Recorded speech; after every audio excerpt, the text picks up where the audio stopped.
5 tips kung paano magiging matagumpay sa pag-iipon. Una is huwag kang gumastos ng lagpas sa iyong income. Siyempre, kailangan talaga meron tayong natatabi kahit 10% ng kinikita natin para may mabuild tayong asset.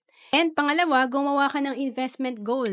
Importante na meron tayong mga financial goals kasi pag wala, wala rin tayong nagiging direksyon or progress sa ating personal finance. Magkano ba yung gusto mong retirement fund?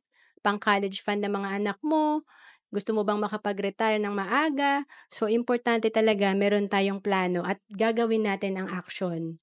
And pangatlo, iwasan mo magkaroon ng utang. Alam mo, kahit gaano ka kasipag at may konti kang ipon, kung may mga butas yung wealth bucket mo, kagaya ng utang, sumisira yan sa ating personal finance at back to zero tayo lagi or negative pa. And pang-apat, i-increase mo ang iyong income. Alam mo, kung may control man tayo, mas may control tayo sa pagtaas ng income kaysa sa pagbaba ng ating mga expenses. Kasi wala tayong control sa pagtaas ng bilihin, pero pwede tayong mag-part-time career.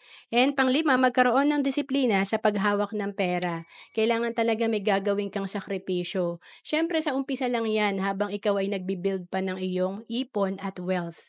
To know more about savings and investment, message mo na ako sa FB, Ancelis Capistrano.